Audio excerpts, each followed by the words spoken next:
Goodness gracious. I got to change all the words I was going to say. All right. Hello, everybody. My name's Paul Roberts, and I'm excited that y'all get to hear from my man TC today.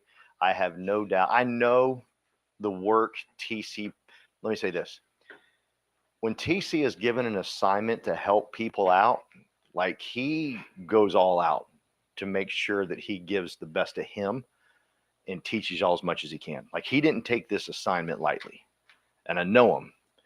And I kind of wanted to call him up and say, "Hey, you take it. You don't have to take it so serious because like he goes over the top to make sure he delivers the best for y'all, and that's the way he is with everything. I'm not kidding you. You call him up on the phone, ask him a question, and I'm thinking, and Carolyn's heard me talk to him on the phone, and he'll give me the answer, and I'm thinking we're done, and he thinks about two more things he needs to tell me because that's his heart. That's who he is because he cares so much, and he cared so much to put this presentation together to help everybody. So please do me a favor, just if you can.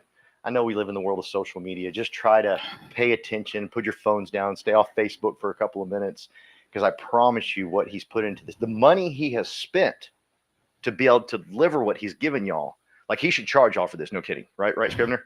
Like this is like chargeable stuff because he spent a lot of money to get what he's about to teach us. This is very valuable for all of us. And I absolutely love him. I love his heart. The first day I walked into this office, he opened his arms to me and my team, and I felt like I belonged immediately. Because anybody coming here today for the first time? Anybody coming here for the first time? On the way here, did you think about like, do I really want to go?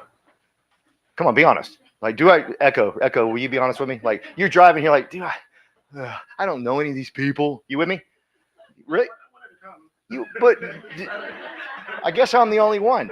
I wanted to turn around like 15 times. I didn't want to be here. I was like, I don't want to come meet everybody. I don't want to meet. Are you with me? Are you like me? No, I want Apparently, I'm the only messed up person here. But I didn't want to come. I was like, I don't want to be here. Right. But I walked in and this man changed everything. The way he treated us. He hugged us. He welcomed us. He gave me a famous nickname that I love.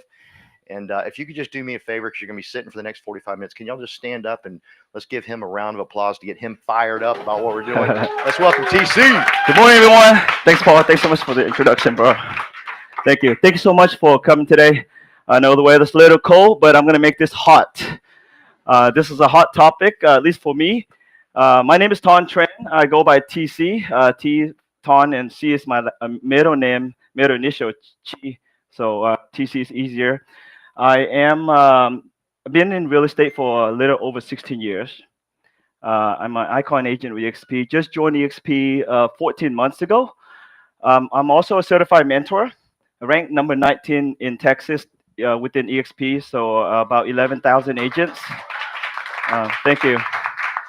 And recently recognized as top 500 real producer agent in DFW. Not really to brag, but in the case that what you put in is what you can expect to get out. Very passionate in real estate, passion as far as passion in helping my clients succeed their dream, their goals. My goal is to make my client happy. The client loves me. In return, they flourish me with referral, right? And so we all here building a Raven fans how we can serve our client to the best of our ability. Our interests last, our clients first, always, right? But at the same time, we always need to educate ourselves. I've been in real estate 16 years, but the first 15, I have dual career. Real estate has always been my passion. I don't ever call it part-time or side job. It's more than a full-time. I dedicate a lot more time on the road. During break time, eat really quick, on the phone with client during lunch. After work, sometimes working from home, pajama change, ready to go. When I sign off of the computer, I hop onto the car to drive to a show. You know, come home, dinner with family, family goes to bed, I go back to work. Who doesn't love money? But what I love is to help my client. Like I said, it's the passion brings me to my client closer, create that connection with the clients. Be authentic in that sense. So I'm just honored to be here, and I'm honored to be recognized for what I love to do. And I love to show you a little about myself. My family consists of 6, including myself, beautiful wife, Tara. My children, Hannah's the youngest, Sarah, and then Ryan. Then my mom lives with us. We love to travel. We love to go to the beaches a lot. Um, I love to do mountain biking as well as snowboarding, and also volunteer at the Buddhist temple on Sunday, teaching the youth on Sunday. The right picture up there, and very passionate in volunteering for the community. Myself, family, and my team, we do a lot of community service. One thing we love to do the most is serve during Thanksgiving, preparing meals for the needy families, not necessarily homeless. But all this to say, I started out real estate by, it was like another agent, which I'm thankful that I'm here today, asked me to be her assistant. That lead me to here. At first, I was like, this is just going to be a fun job. I'll make a couple sales to pay up for vacations. What felt great about it is I was on the gondola up the mountain on a ski trip, negotiated a deal within that 15-minute ride up the mountain to the peak, and it felt great. Like being able to go have fun and also work. Being able to execute a contract during vacation. Not workaholic, but I always have my laptop with me just to be prepared. I'm always ready, prepared. I'm fortunate now I have an assistant that I'm hiring on. So when I'm on the go, I can call the assistant to assist. But this is just a little about myself. Love my family. We do a lot of vacation, camping, outdoor activities together. That's enough about me. So what is a mega open house? So a lot of people use the term mega open house. It's better terms is call it a launch party. You're launching this property. Everyone use open house. Open house, yes, is that's the generic term. But when you call it a launch party, it sounds fancy. You're launching this property, right? And you do a lot of promotion, not just an average open house. We do a lot of promotions um, designed to attract clients, potential clients, buyers, sellers, as well as agent bringing clients to your home. Neighbors is particularly, right? You do go door knockings, create this connection, building relationship with the neighbor. Do a lot of strategies around marketing, create incentives, do special activities to draw more buyers, more guests to come to your open house, and also create the urgency. This is the launch party. There's a chance we're going to sell this house this first weekend. So bringing that urgency for buyers or sellers to come and tour this home, as well as neighbors, right? And mega open house require a lot of time, a lot of preparation, not like your average open house. And obviously, it's costly as well. So the goal is to create an ultimate success, ultimate event where buyer and seller would like look forward to come, right? Invite the whole neighborhood, invite all your friends, invite the friends that live in the neighborhood, the client that you help sell or buy a home in that neighborhood. And so that's a picture of myself, my team, hosting the open house. One last recent open house that we've done, along with a preferred lender that I invited to join us. So, who in here never done an open house before? All right, Mo, a couple of people, a couple of agents.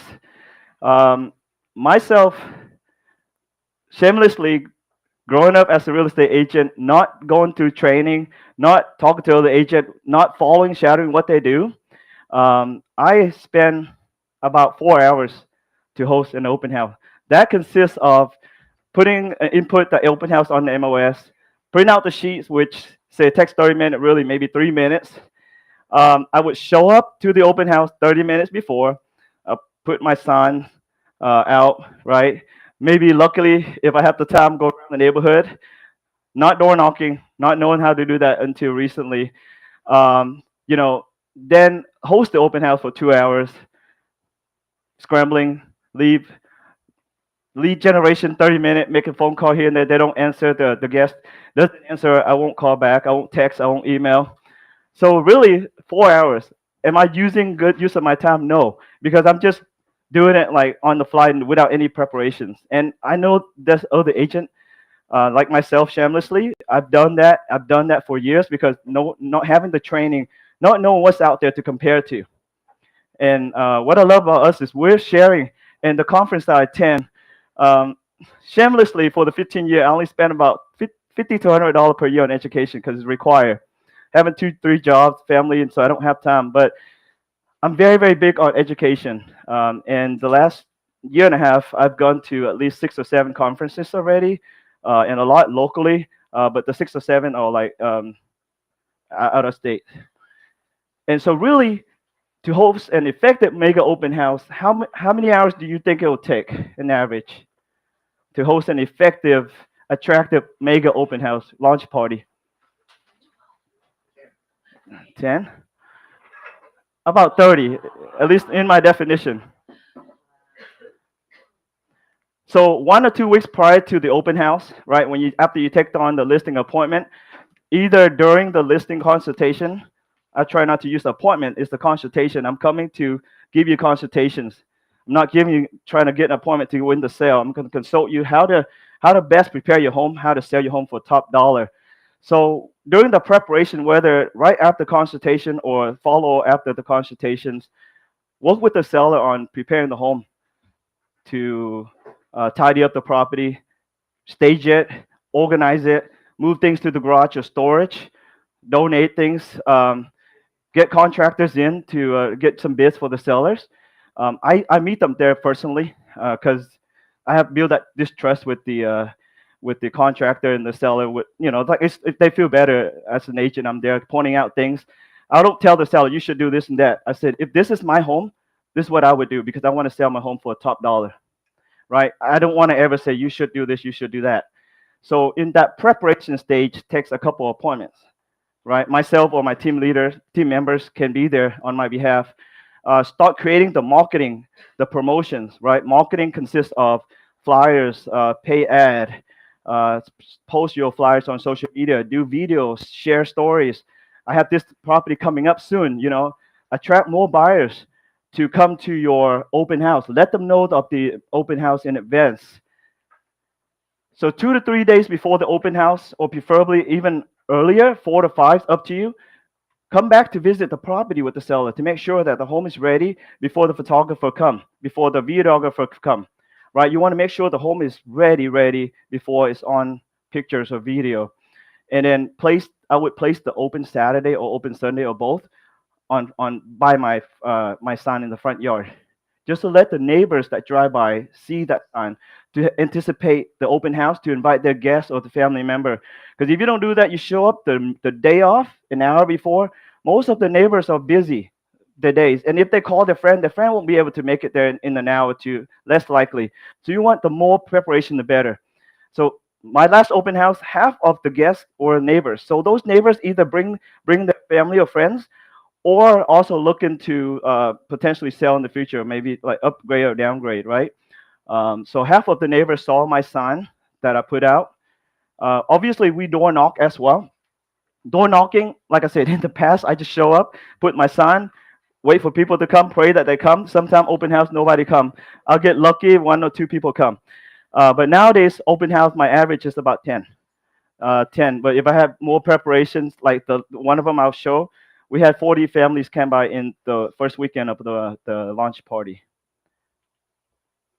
So the day of the open house takes about 4 to 6 hours, 4 hours. Typically, the launch party, you want to have 3 hours, because if you're going to do a lot of preparation, spend a lot of money for just 2 hours, in my opinion, that's not enough.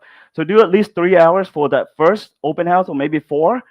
If you cannot be there the whole entire time, just do the first 2 and ask another agent to man the second half of the open house, right? Lots of agents love to do it. And when you advertise the 4 hours, giving the guest an opportunity, more guest opportunity to come. So obviously the setup consists of, like I said, the sign a few days before. We would drive the neighborhood, put up for open house the directional sign. We don't want to put it too early, because if the guests follow the sign and we're busy door knocking or do another thing, then they may not be happy. But as far as door knocking, if possible, door knock the day or 2 days before the open house. That's, again, giving the guests enough time to invite their family and friends to come. Because you do it an hour before, even the neighbor, they don't have time to come at that time. They all have plans, right? So do it before, the afternoon before, or 2 days before. So the personal touches is bringing flowers to the open house. Maybe the home doesn't have any flowers.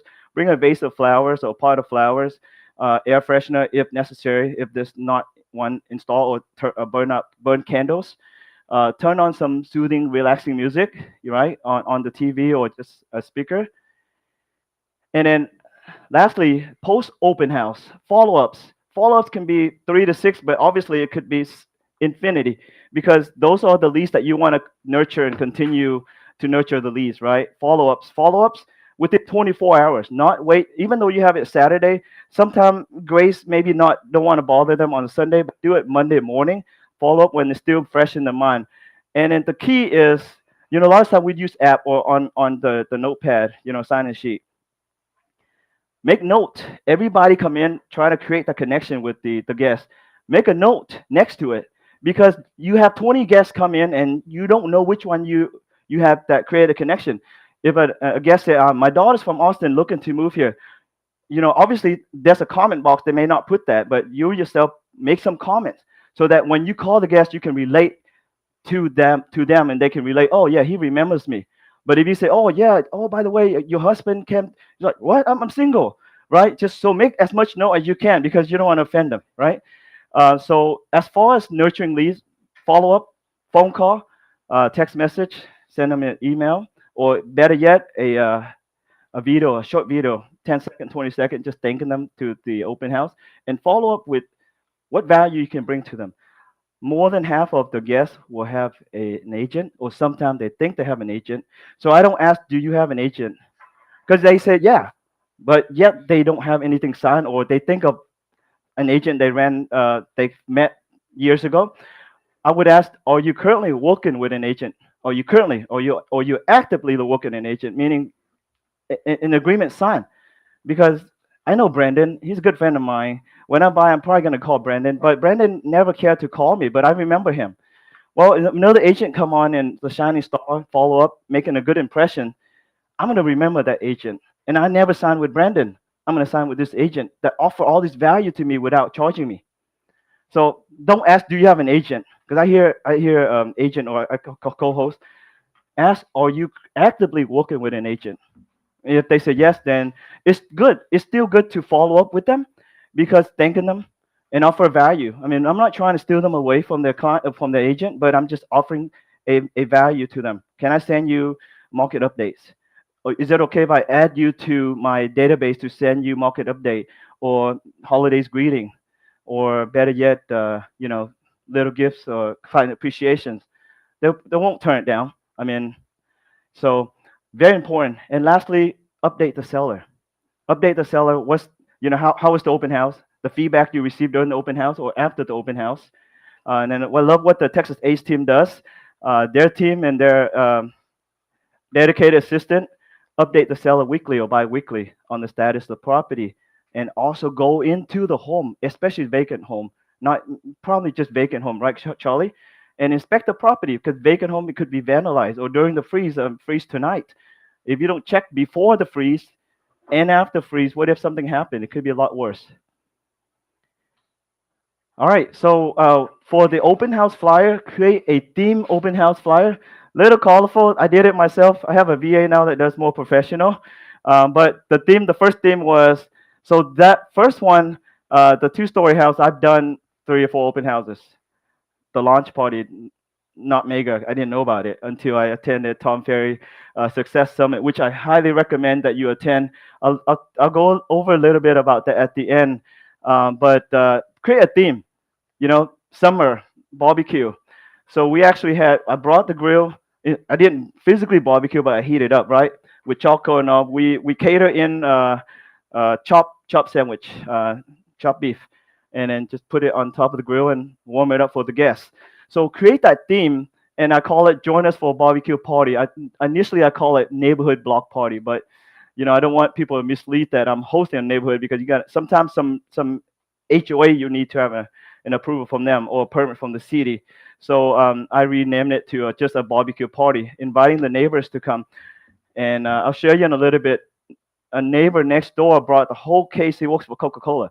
Brought the whole case of drinks for us, for our guests. And I got invited to their home to have a long chat with them. And they said, when we're ready to sell in the next year or so, we'll call you. So I created that impression. But guess what? If I don't follow up through the year, I slapped myself recently, not physically. There's a very, very famous home in the neighborhood, throws a big Halloween party. Like seriously, the whole hundreds of thousands of people come to this party. I created this connection with the seller. They say they're selling. I chat with them for 30 minutes. My kid and wife enjoy. They also do Christmas lights as well. created that connection and exchanged gift business card and all. This Halloween, we drove by. I didn't see anything on the yard. I have a feeling, oh man, they're either getting ready to sell or already sold. My daughter asked, Daddy, how come that's not your sign on the yard? Man, that hurts. That hurts. That is my fault. It's all my fault. I created that connections with the potential lead, the seller. The bad thing is I did not have a CRM. 15 years, business great. A lot of people treat it as a hobby. Hobby when it comes to you do it, or whenever you have time you do it. But it just I was always overwhelmed. Business great, but in order to nurture and create more leads to scale up, you have to have a good database and follow up, follow up, follow up. Because if not, the seller run into Brandon yesterday when they're thinking about selling tonight. Husband and wife talk. Oh yeah, Brandon just told me he's got his license recently, even though he's new, but he made an impression to me, right? So follow up, follow up. The second one was in the fall, so we called it Touchdown Home Tour. Um, so during football season, right? So pizza, hot dogs, and such. And then when I post that flyer on Facebook story, I added animations. Football guy come and tackle each other. It's pretty cool. So just a lot of time I don't post just a flyer. I add some kind of animations because it's included in Facebook story. So I didn't know that until recently. Sorry. So this is the barbecue block party that I did. So sorry, I should have renamed that, not block party, but it was a barbecue party for the neighbors. So I invited all the neighbors. We went door knocking the evening before, invited all the neighbors, invited all the friends that I have in the neighborhood, as well all the clients that bought and sold with me in the neighborhood. So I used to live in this neighborhood. It's the master plan community, 4,000 plus homes. So I sold quite a few homes in that neighborhood. So I'm going to show you a quick video, and then to the right of that, it's just our team. Just took a couple pictures. We did videos, live stream, put it live. Invite them early on when clients, when you host the open house, even if there's no guests yet. It's good to do it when there's guests coming, so they're like, oh yeah, there's people coming, and not just, oh, he's bored. He probably doesn't have anybody coming. He's doing video, but do it early, live, to invite the guests. Obviously, I invite a day before and the day off. The story is 24 hours, but I'm gonna do it again in the morning, right? So then here's just a quick video here.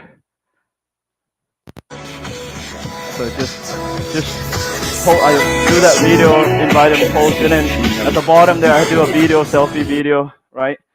So we'll go to the next slide.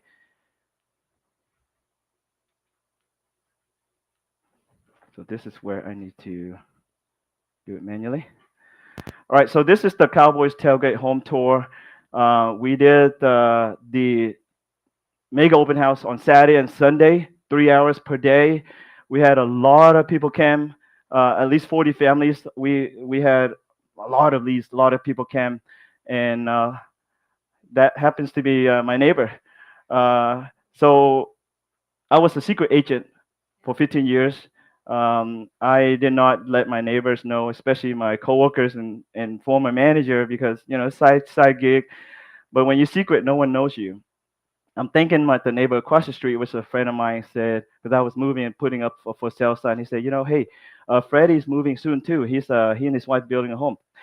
I didn't get to represent them on the bill. But guess what? I came and we know each other, and I recreated a connection. Just let them know if I can assist with anything in real estate down the road. Please let me know. One of these days, he called me up, and I was on the phone with my coach, my real estate coach, and I was like, now I'm gonna respond to him. He's like, no, pause with me, just respond, let him know you're in the meeting. That letting the lead, the potential seller, know that you're important, but at the same time, you're at the meeting. So I got let him know I'm getting back with him soon. The guy set the appointment. In the past, I was like, you call me at 1, I'm gonna be there at 5. Try to do things really fast and come to the presentation. I failed. Now I've told him, hey, let me look at my schedule. Even though I'm available at 5, look at my schedule, because I want to have enough time to prepare, right? I want to have enough time to prepare for this interview, really, right? And so I gave him some availability. In the past, I asked, what's their availability? They're like, most of the time, buyer, right? After 5, because that's their convenience, after 5. Now, better way to handle that is, here's my availability. Give them a couple of time slots. Maybe after 5, one day in the week. Because if you ask them, their availability is going to be after work, unless it's during COVID when the house market is super crazy, where people are more willing to take off work. But if you give them your availability, they'll respect you more. That hey, he's busy, but he have time slots for me. Versus he's hungry for me. I'm gonna talk to the other agent as well because this guy probably doesn't have business that he's hungry. And so this particular open house, this is the most recent one we've done. Very successful. And I'll show you this video just real quick here. So I'm so excited to announce that we have executed a great contract on this property. We received a total of 5 great offers, all over asking price, with the marketing plans that we. So real quick, normally, which I still do, I would type and then use some ChatGPT to make it look nicer, and then post it. Success. Who's gonna read? Not too many people. They probably read the first line or two. And my coach like, no, do something different. Do a video. So that morning, went over to do a video. I was gonna do a selfie, but conveniently I had my wife with me, and she did a video, a little more professional, homemade. But when you selfie, you're like so close up. I can't really do much of the expressions or the hand gestures and stuff. But that video attracted a 3 leads. One in particular, potentially still in the talks. 41 listings. It was a syndication deal from a group of investors. They bought the properties during the peak, unfortunately. So they're waiting for it to peak again to sell. So from that video and that gentleman, he said, I never watched any of this video, but somehow your video caught my attention. And video, do more and more and more videos. Your post, everybody does text posts. People don't have time to sit there and read. I'm a slow reader. It'll take me 5 minutes to read a couple paragraphs. But if there's a video of 30 seconds that summarizes, it catch my attention. And this video attracted over 2,000 viewers. Whereas if it's a text, people will scroll through and that get piled up. But that video, when people like or comment, it'll come back up on the feed there. So an estimated cost of a mega open house, who knows? Or how much do you spend on your open house today? Do you spend any money on your open house today? I don't. Say it. No? I'll be honest. Well, you do. Your time, Yes. really? Your time, the ink, the paper. So how much? $50? Well, yeah. Now that you think about it, because I did the math yesterday for the book I was reading, it's 100. My time is $150 per hour. So if it's 2 hours, 30. Oh, I'm sorry. Oh. You're right about that, because if you don't prepare, you are spending time. And I did a calculation last night. It's like $150 per hour is what my time is worth according to my book. So. Well, I challenge you to be $300 an hour this year. Okay, let's which do it. I know man. you will do it. So $150 hours. You spent, let's say, 4 hours at the open house, maybe an hour or so. So let's say that's would you say $700? Yes. Okay. All right. So if you decide to do on your typical listing, the 300, 400s, you can spend anywhere between $500 to $1,000. The first one I spent, well, fortunately I had a sponsor. My lender partner sponsored the barbecue and a lot of the things. And as much as I want to pay him or split, he would not let me, which I really appreciate that. So it costs us $500 to $1,000 for our first mega open house. The second mid-tier luxury, $1 million. You can spend anywhere between $1,000 to $3,000. So when we do a typical open house, you'd be lucky. You have a water there. Sometimes a lot of open house doesn't have water, but oftentimes I see water, little bag of chips, juice, miscellaneous items. But when you do the mega open house, it's a party. It's a launch party, not just a typical open house. And so you can create this buzz. What is it that draws the guests to your open house? If I'm just obviously the home, obviously, but we want to incentivize potential buyers, even sellers, to come to your open house. Right? Open house not just for buyer. Your neighbors that could be a seller and a buyer down the road too. But invite people. How are you able to attract people for them to come to the open house. Really, a lot of them is incentives. What are you giving away? You're giving away entertainment or giving away monetary products, right? And so our open house, the second one we pizza because football, and I didn't. I only watch football once a year, like most of us or some of us. So I didn't have any jerseys, so I went to borrow my friends two of the jersey. Partner didn't have a jersey either, so he has Cowboy. So okay, Cowboy. And my canopy broke and went to Costco before the jersey. They had Cowboy or UT, and I just like blue. So okay, I bought Cowboy. So I did a Cowboy theme. So create a theme, not just just open house, but create that theme, right? Is it gonna be like a glitter open house party or something if you look girly or whatever the case, or if there's a boxing match that weekend, some kind of theme that related to boxing, come box with us to win this house or something. So just create that theme. So as far as the mid-tier luxury, $1 million home or so, have a videographer or photographer come and take picture of you. Do a professional photo and video of you doing the open house. Take as much picture as possible because you're gonna reshare those pictures. Share the successes, or just down the road you just want to say, hey, just want to share this successful open house that I've done a couple months ago, right? So your high-end luxury open house, like Texas Ace Team just had one. They had a broker open that would cost a couple thousand. So sushi and wine and all that 9 yards, right? And so this high-end luxury open house, you may be hiring a famous DJ or famous singer to come to this open house. I've seen some that in California, LA. I mean, imagine 20 or 30 million dollar home. You just don't have, cheeseburger at the open house, right? You have like wine, cocktail, cognac, and like people hire like professional DJs, singers to come to this open house. You have camera or drone flying around taking pictures, photos, and everything. So it could cost a lot. But if it's like a $30 million and you're spending $5,000, I mean your commission's like 90,000. You spend only 5,000 to attract buyers, right? Or sellers. So those high end obviously cost more. Where does this money come from other than from Brandon's pocket? So we partner with business partners like Texas Ace Team recently partnered with AML, Absolute Mortgage and Lending, to sponsor. I'm sure there are other sponsors as well, but I think AML is the biggest sponsor. So yes, we do have the money, but let's work smarter because our money, and if the sponsor helps us, they're happy to sponsor. Because a friend of mine, I invited him to sponsor $200 boba tea. He won a big contract, not contract, but he's now Texas Ace Team one of the preferred inspector. $200, $2,000 per month at least. So partner with your local lenders, title company, inspection company, right? Home staging company, you name it.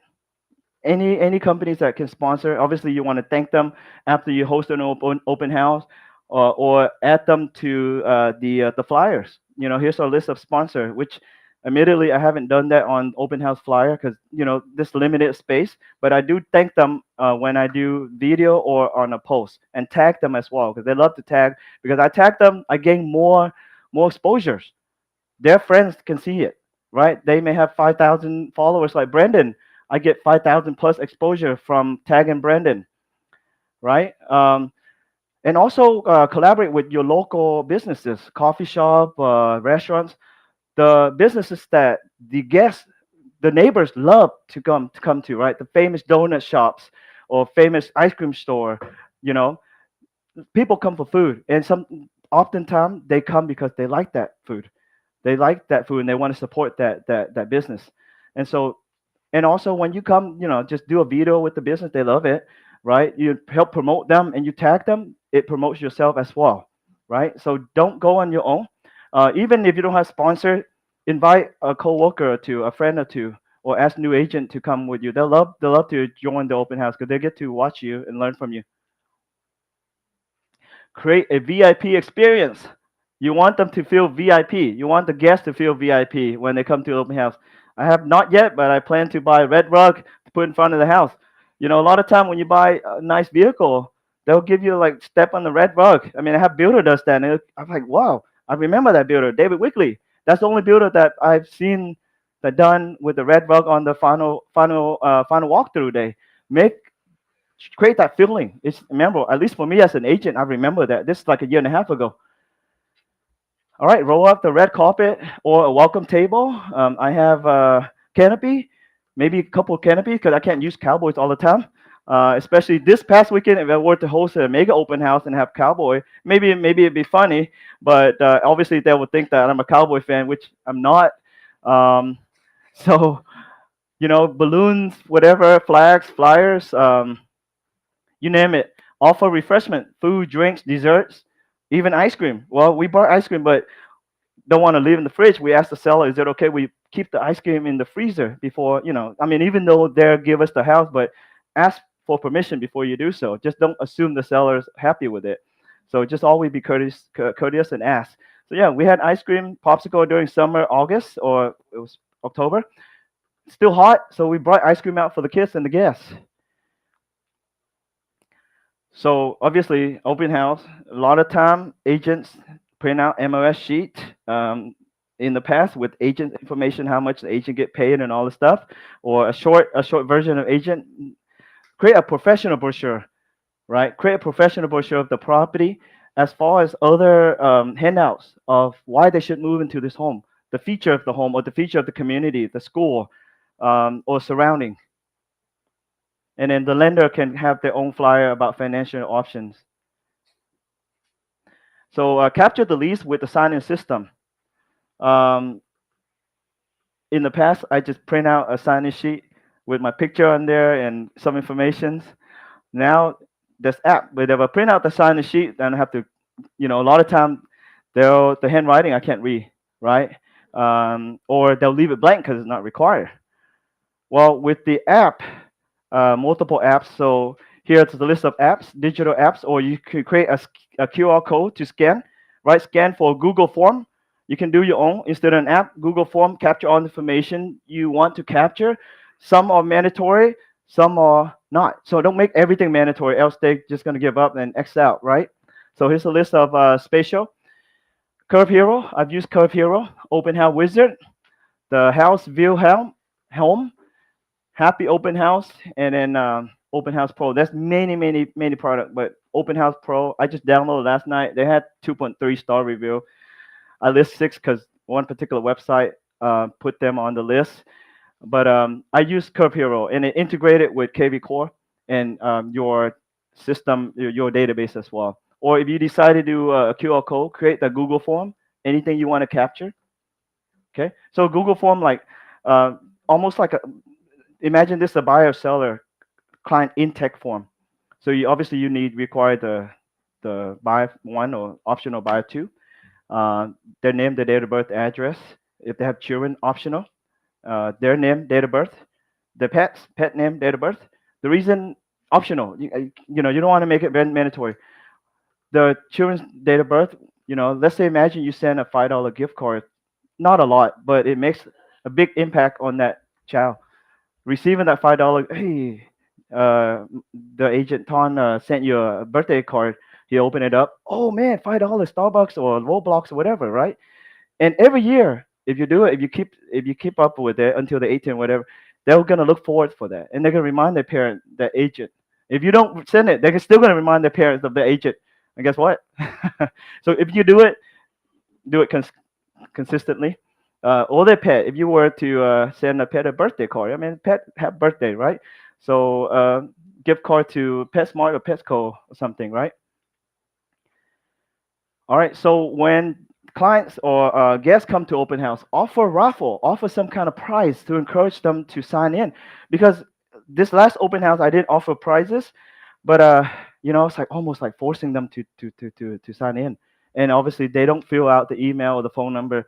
Obviously, when they win something, obviously, they're gonna put the email in or phone number correctly. They want to make sure that if they win, they get a phone call from you, right? So because you don't offer it, they're just gonna put their name and maybe the email. Sometimes people just put, I have an agent. But if they have an agent and they know they're a chance to win, they'll put in their email at least and the phone number, right? All right. Similar, what I just mentioned earlier, provide brochure of the home.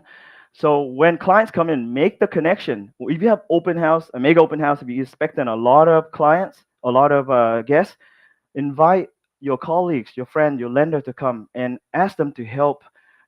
Take turn in greeting the guests, talking to the guests, make them feel welcome. Don't follow them everywhere, but at least greet them and create that connection with the guests, right? And else, there's an agent that I think Ken took a class recently, right? Was about open house, and that agent said, "I don't like busy open house. I want it a little slow so I can create that connection with the guests." Imagine if you're there by yourself and you have 3 or 4 family come in. There's no way you can talk to everyone. And then when one just got your attention, the other guest maybe a lead that ready to buy tomorrow, and you're too busy with this. I mean, with this guest, you will lose that lead. At least the partners there, they can help that lead, that particular guest. So always make that connection. That picture there, I invited the neighbors, some of my friends, some of my clients, their kids, and the team. All right. So when you greet the guests, don't just say, "Hello, Mrs. Jones," and then the children, the dog, and you don't know about them. You greet them. Make sure you greet the children and the pet too. Just say hello, furry friend, or something like that, right? Just create that connection.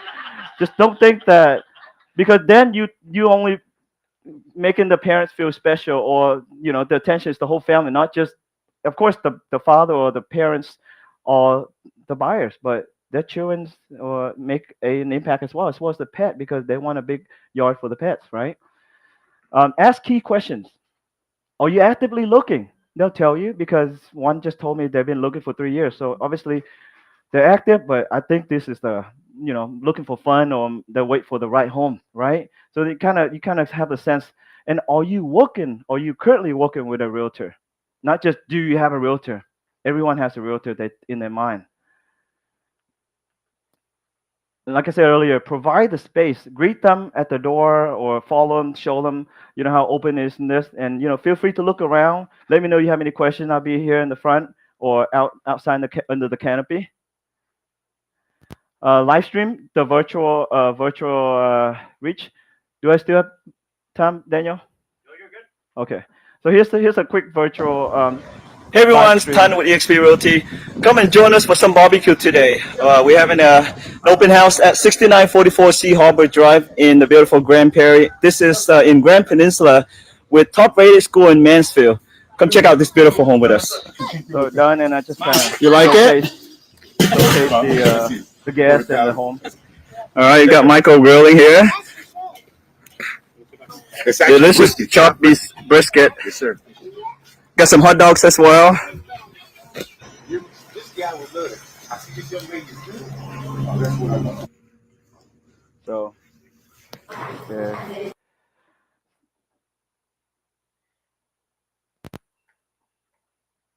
So go live on social media, all the platforms, if you can. For me, I'm very comfortable with Facebook. I'm OG. I just told Brandon this morning, I'm learning Instagram. Never really had to care for Instagram, but with real estate, you got to be up on top of all the social media if your plan is to attract online leads. So there's various social media platforms you should look into. So what I just did, I recorded that, and then also when you're there, or even before the open house, record a lot of videos so you can create those contents. So from the conference I attended recently, the agent asked the seller, "I need 8 hours at your home on the photo day." Seller asked, "Why 8 hours? Other agents spend 30 minutes or maybe 5 minutes snap a picture on the phone.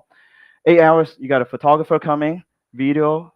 You do your own video, or the videographer shoot a lot of different clips for you to reuse those content." So my theory is, for every listing, I want to attract 3 to 5 buyers or sellers, 3 to 5 clients. And how do I do that? Is using that listing. Number one, I can help sell it quicker by showcasing the listing regularly. The seller is gonna love it because they see that I'm working, or my team is using their home to promote, right? And then those contents. I mean, I'm being challenged right now. 3 stories per day, 3 new feed per week, which is easy, right? But how you can make that easy is create those content in advance. There's agents create a whole month of content within a day to batch content creations. Imagine if you iron your clothes. You bring the iron board out, plug it in, wait till warm, put the iron board out, then start iron, put it away, take 5 minutes, one shirt. But imagine you iron 30 shirts. It takes 30 minutes, so 1 minute per shirt, because you have everything lined up. So same thing with video, everything lined up. If you don't want to change clothes, okay. Just wear one. Nobody can say, oh, that video, you didn't change your clothes. Don't worry about that. And there's an agent, very successful. She closed about 200 transactions per year on social media. She only wear black. No one ever said, oh, you didn't change. Right? So don't worry about how you look. Worry the content you're creating. Is it meaningful to the end user, the audience? Right? Take a lot of pics. Like I said, take a lot of pics. Ask others to take a pic. I asked Brandon to do a video of me today because I can't imagine just doing myself. And if I do this, it look kind of weird. Like, oh, hello, everyone. Just ask others to take video and picture of you so that you can reshare. Okay? And do the same to your partners that co-host with you. And then, especially when you interact with, oh, I misspelled videos. Interact with guests. Okay? When you interact with guests, is when an audience see you interact with guests or greeting and come down and pat the dog, you create that connection with them. They're like, oh yeah, he's friendly. He's really nice. He loves pets. Instead of, hey, Brandon, hey, Jennifer, welcome to Open House, and you do your thing, and I forgot Ellie and your two dogs, right? Post follow-up. So very, very important to follow up with the leads that come in. You spent countless hours preparing for the open house. You spent 5 or 6 hours away from your precious family on a weekend. Worse yet, on a Sunday, if you skip church or temple, do not do that. Especially for me, if I go on social media and then the kids at the youth group say, hey, he's busy making money. He doesn't want to, So if you're going to commit, stay committed. So follow up. So not just buyers, right? Because they could be seller too. So potential clients, follow up with them, create that relationship. You already made notes of Mrs. Jones has a daughter from Austin looking to move to Mansfield. Call Miss Jones. Hey, Miss Jones, have you had a chance to talk to your daughter yet? This home that you toured over the weekend. Of course, you're gonna thank her first. But she's like, yeah, I talked to her. Yeah, can I? Do you mind if I connect with her, or can you connect her with me? I'd love to assist her. Then invite them to create that connection. But sometimes, like when you ask for phone number, Miss Jones may not be comfortable, and you say, I would love to send her more information. She may group text us or send me her information, right? So follow up, act quickly. Do it within 24 hours possible. If you're doing it Saturday, just Monday morning. Sunday, obviously Monday, as soon as possible on Monday. Obviously, there's certain time you want to call and certain time you don't want to call. During workout, maybe if you call, they don't pick up, send a text, or just send a text just to let you know, thank you, I'd love to follow up you later. If there's dinner time, some prime time, don't call and bug the potential lead during prime time. Create a personalized message, not just a thank you and a mass text. To them, they know it's a mass text. Or worse yet, they think it's a robot. Use multiple channels. Text, video, send a quick short video. I have Android. When I send to Brandon with iPhone, it's blurry. So download an app to do that. So you can send it to Apple friendly. Hopefully one of these days they love each other and get married. So use multiple channel, text, email, call, video, text, video. Video is very, very, birthday messages. I have like maybe 500 people, and I apologize if I haven't responded to one or two. But Calvin sent me a 10-second video. That created an impression to me. Or some leads that I hear all the time. People post on Facebook group, I'm looking for a realtor. Thousands of agents flooded this post. But if you have their phone number, most likely not, but at least send them a private message. If you can call them on Facebook or something, pick up the phone call, because I have agent told me I use that client used me because I was the only one that called them. Because they'll be overwhelmed with so many to pick from. You distinguish yourself. Okay, provide additional value. So after the open house, you follow up and you provide value to the potential client, offering value. Let them know, hey, it's only taking me 5 minutes. It doesn't cost anything. The system's automated. I don't have to do a thing. It sends to you automatically whenever a home hits the market or come back on the market. If you don't like it, just click on the trash can, or I can send it to you once a week if you like me to send you once a week. I don't want to flood your inbox.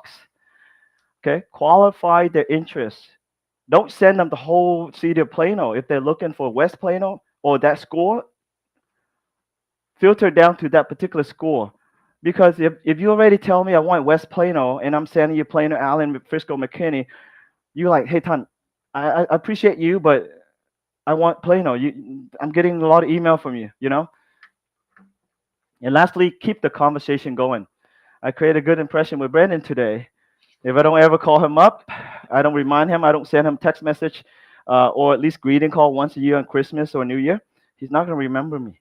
But not just once, do it more than once. Monthly, if you think monthly is too much, quarterly or at least twice a year.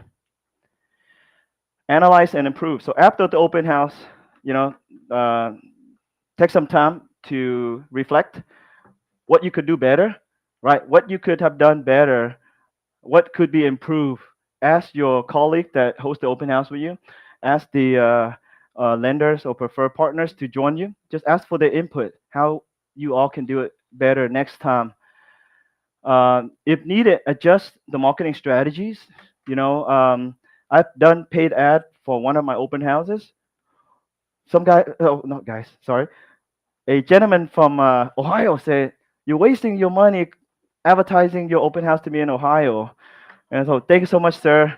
I'm new, I'm still learning, but he gave me feedback. So the next time I do it, I know how to filter to target the area for DFW only or Mansfield only, right? Just don't waste your money. I mean, it's good to get visibility from Plano because one of these days, oh, that buyer may move to Plano, but target it correctly to spend your money wisely. Adjust the questionnaire if needed. Maybe you put everything mandatory and you don't get a lot of people sign in because they may scan your QR code and they may walk away and, oh, it's too complicated, I'm just going to X out. So if you make it too complicated, they're not going to do it. Just a couple basic. The very basic is the guest, one of the parents, fine. The guest info, that's it. And the spouse is optional and the kid's optional. But if I send the intake form, the spouse, I would want to have them fill in the spouse. I'm going to need that for the contract. And then when I send emails or call, I know how to greet them accordingly. All right, turn every open house into more listings, more listing. So the Tom Ferry Success Summit event I've attended, Nike, just do it. Tom Ferry, just list it. Okay, so more listing. Every listing, I want to attract 3 to 5 clients, not leads. Try to mix them in, client and leads, cleats. Every listing, I want to convert and turn 3 to 5 clients. How do I do that? How can you do that? Anybody have example? I know Brandon's good at it. Social media, promote your listing, right? Yeah, so in the past, when I take a listing, you know, started out with my phone, DSC or whatever. I don't know how to edit. Worst, and put on my phone to edit, but it was just like post it and wait for the fish to bite. That was me in the past. A lot of agents do that, unfortunately, and that's why listing become expired or the sold date is 3 months and not first weekend or not first few weekends. To attract more leads on every listing is do a lot of promotion. Promote the property, promote. Social media, it really is selling yourself more than anything. But having high quality images, video tour of the property, right? Area photos. You don't need to do area photo on every. I mean, if there's 1,000 homes in this neighborhood and nothing to feature about the backyard or anything, that's really just showing the neighborhood, which is good, but especially those who have a view in the backyard or a pool or some nice structure, showcase those, not just area drone. And when you come to the listing consultation or come back multiple times, do multiple clips and reshare those. Because basically sharing something that is like stand out, not just an average table or close up with the fireplace. So something that will catch the audience attention. And then if there's like or love, convert those into leads. If someone keep loving your content, reach out to them. Thank them for like viewing and liking your content. Start making that connection and eventually convert them into your leads, your clients, okay? So like I said, open house just isn't about selling the property. It's an opportunity for you to generate more leads, right? What are the chances that that home is sold by the listing agent? Very small. But that buyer, the guests come to your home, you can convert them into your buyer. You might have a lot higher chance. So most agents come to an open house. Seller loves it because they think you. It really, the goal is to help the house sold, but in reality, for agent is bring more leads, free leads, great leads. You don't have to buy. You already create that connection with the guests that come in, right? And so how you can attract more by going to the knock on doors, the neighbors, and just say, I would like to invite you to the open house.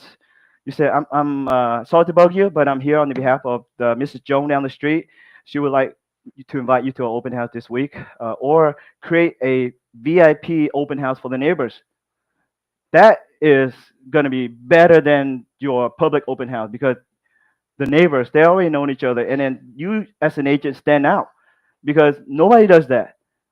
Just open house and neighbor come and all everything mixed in, but the neighbor come and they already know Mrs. Jones.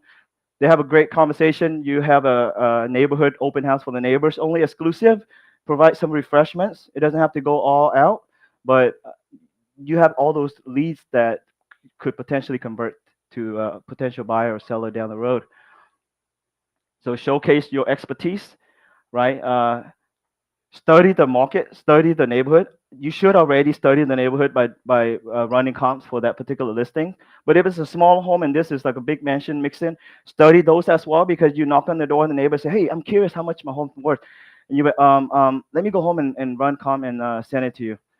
Well, a better how you better handle the objection is you already have that study that comp, not like closely, but at least you have some general idea.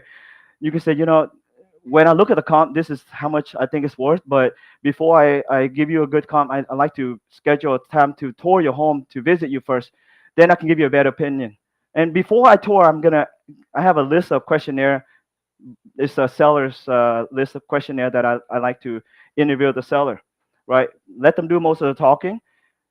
I have a good idea of the home was like. Then I'll come to the home to visit. Then, if needed, if it's a big home, unique home, I'll schedule a follow-up visit because I let them know that I need more time to study to give them a precise recommendations. They'll appreciate that because if I rush, I will fail. I may fail, right? Showcase your expertise. Engage with the neighbor. Like I said, invite them to a VIP neighborhood. When they hear VIP, everyone loves that word, right? Collect and nurture leads. So you already collect the lead that comes in, nurtures it, follow up with the client, potential client. Constant value to homeowners. Constant value would mean study the comps first. And then when you have conversation, you have a better understanding of general value of their home. Obviously, you got to look at the home and look, what all the features that the home has to offer before you can give the seller a more accurate value. So maximize your marketing impact by letting the seller know all the type of marketing that you are providing, because that listing presentation that you're the consultation that you're providing to the seller, your hope is you're the first agent that come because they have nothing to compare to, and you already stand out. All the value you provide, all the marketing plan that you put in place, all the strategies, all the money that you say you're going to spend, they're like, "Hey, I'm good." Sometimes they may cancel the other appointments, but oftentimes, people like to keep commitment. The seller would say, "Yeah, I'm already committed to meet agent B and C tomorrow. Can I get back with you?" You're like, "Yeah, sure. How about I schedule? When's the last appointment? 4 o'clock. How about we schedule 6 p.m. on Monday after your last appointment, just for follow up to see if I can provide any additional insight." Then that's your second chance to close the deal with the seller. Okay, but more than 60%, I think study shows 63% of the time seller use the first agent they contact. And if you're not creating an impression to the seller, if you don't stand out, you're not going to be that first agent. You're not going to be the listing agent, rather. Create that impression, the stand out, what value you can provide. They couldn't compare. And all the other agent, if they do an average job of, trying to do a sale with the seller instead of consulting the seller, giving them advices, then you're already going to stand out. And lastly, follow up.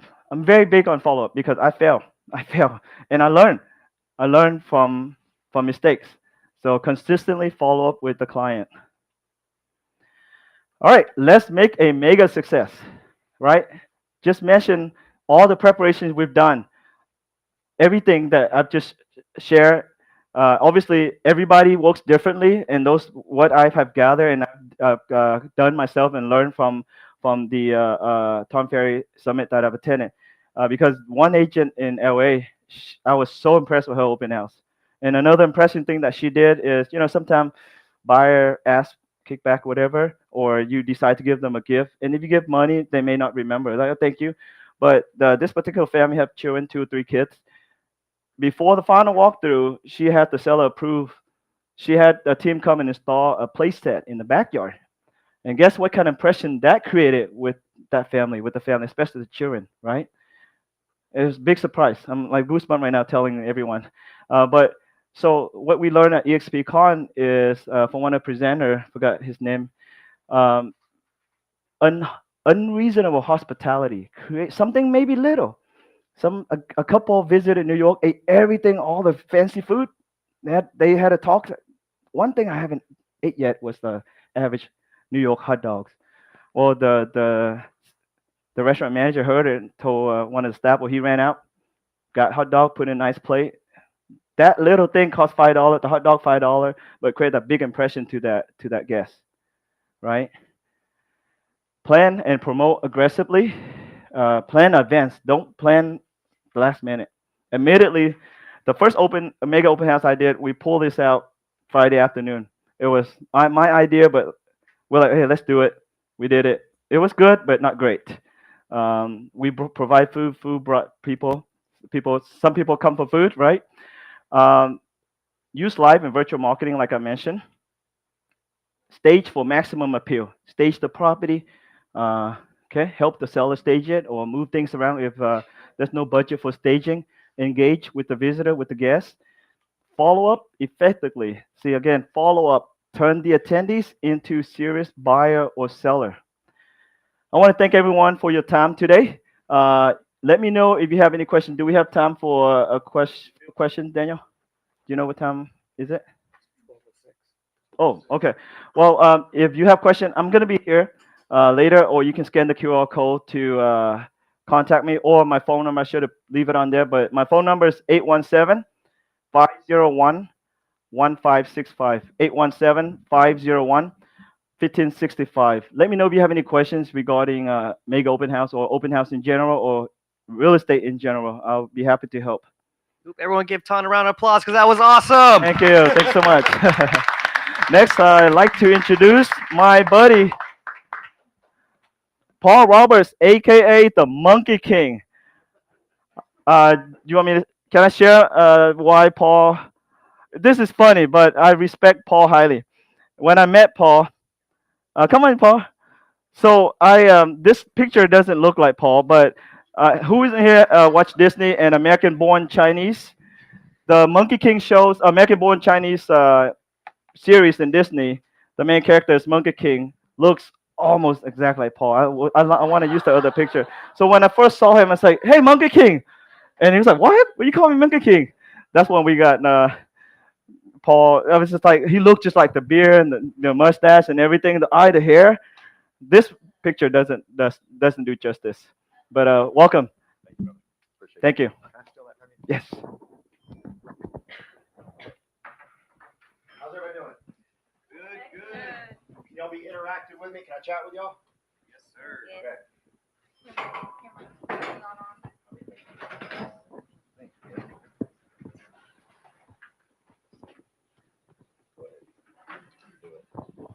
So my name is Paul Roberts, and I guess I'm Monkey King. But no kidding, he called me Monkey King, and then he walked away, and he didn't say anything else. He just said, "Hey, Monkey King," and he walked away. And when he walked away, I go, "Did he just call me Monkey King?" And I looked at Carolyn, my office manager. I said, "Did he just call me Monkey King?" And she goes, "I think he did." I said, "What the hell does that mean?" And so we looked it up, and it got worse. A lot worse. And then he came to me, Gabe, and told me why he called me Monkey King, and I felt honored at that point. But at first, I was like, "Dear Lord, is this going over? Is this doing this correctly? I feel like we're doing something funny here. We good? Huh? It is. It is. Yeah. Thank you, Daniel. My man's gonna take care of me. Thank you, Daniel. He knew I looked horrible. Y'all are gonna let me just go. Brandon's laughing at me. There you go. This feels better. Scrivener was going to let me look like an idiot in front of y'all. I'll show him. Okay. Thank you, TC. You're absolutely amazing. I felt a little guilty when you were saying things like, planning for 30 minutes before. I mean, you said a couple hours. I think Carolyn and I have said, hey, let's go. And do you got bottles of water? Sometimes we forget to bring stuff. So anyhow, it was Myra, right? Sean? Okay, good. So what I want to do today really is share with y'all what I believe is the best business opportunity in the world. No kidding. And I have been blessed. I have been fortunate. I sold a company for multi-millions, and I barely graduated high school. I can barely spell. I can barely add, but yet I was in that position. And I, for all intents and purposes, was retiring. We were closing down my office. Carolyn's been my office manager for 10, 12, 72 years. And so we were closing the office down. As we were closing the office down, this gentleman comes into my office, and he was the real estate agent that was going to rent out the office. Okay. And he said, what do you do? And I said, well, we do insurance, annuities, anything in the insurance world we do. And he goes, why do you have a podcast studio? And I said, because I build from coast to coast.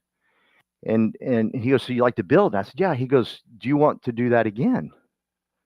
I said, I don't know. I said, I'm about to go to Grand Cayman Islands with my wife. We're going to have a blast. I'm going to travel the world. We're going to have a good time. And he goes, well, would you like to build in real estate? And I said, I've looked at it before, and you can't do it because the broker's the boss, and you got to stay in your little itty bitty market. And that's not my deal. I got to be able to go coast to coast. I can't just be stuck in little itty bitty Plano, Texas. It's not for me. And he says, will you do me a favor? Will you come meet my two business partners? And I'm about to retire. I ain't got nothing on my schedule. I kind of like the guy. He was the tallest. I used to say that he's the biggest angel that I've ever met, but people thought I was saying Asian. And he is the biggest Asian I've ever met. He's extremely tall. If you know Colin Hugh, you know who I'm talking about. I think he's 6'12.5", something like that. And so, but he's big. And so he says to me, can you? And I said, yeah, sure. So within 48 hours, I was in this office, and Daniel Ng and Calvin Wong were showing me what I'm about to show you. Now, my version's a little bit different than what they showed me because they are way smarter than me. I found out later that my man, Daniel, went to school in Switzerland. I went to school in Switzerland. You know what I'm saying? He didn't say that, thank God, because he knew I was stupid, so he didn't want to lose me right off the bat. So he didn't say that. He's a good guy. I think he's read Dale Carnegie's How to Win Friends and Influence People, because he could have easily scared me to death. Like I was like, well, I can't do real estate. Homeboy went to school in Switzerland. I went to Bunker Hill Community College, So he shares this with me, and I texted my pastor under the table, and I said, I found it in capital letters. I found it. And I want to show you what I found, if you don't mind. Hey, it's right here, guys. Calm down. Thank you. But what he showed me, I was like, oh, dear Lord, this is going to be so much fun. And no kidding, I texted my pastor and said, I found it. Now, I'm going to tell you when I exactly texted him. I didn't text him right then. I waited for them to show me the opportunity. But there was 4 pillars that this company had that fired me up. Number 1 is leads. Got to have leads. You got to have some type of way to keep the warriors going. Okay, you got to have some type of system of leads to where people can continue to build and build and build. And I hire warriors. In my old business, we hired people that had an attitude of, I'm gonna get the job done. Like, we were crazy. My first 9 months in that business, Jason, I door knocked in Detroit, Michigan.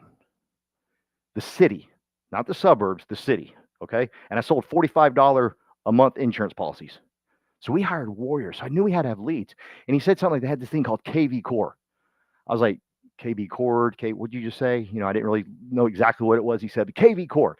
So KV Core is an absolute mammoth machine that is working for me right now as I'm talking to y'all.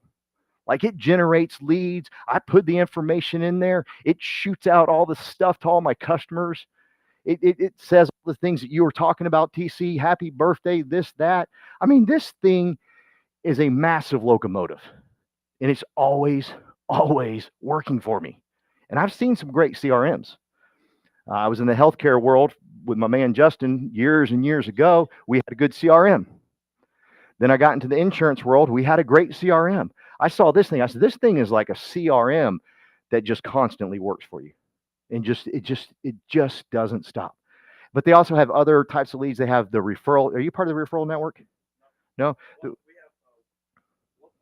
We have Workplace. We have 90,000 agents inside of Workplace that you can get referrals from, Myra. The people that are in all different states and everywhere, right?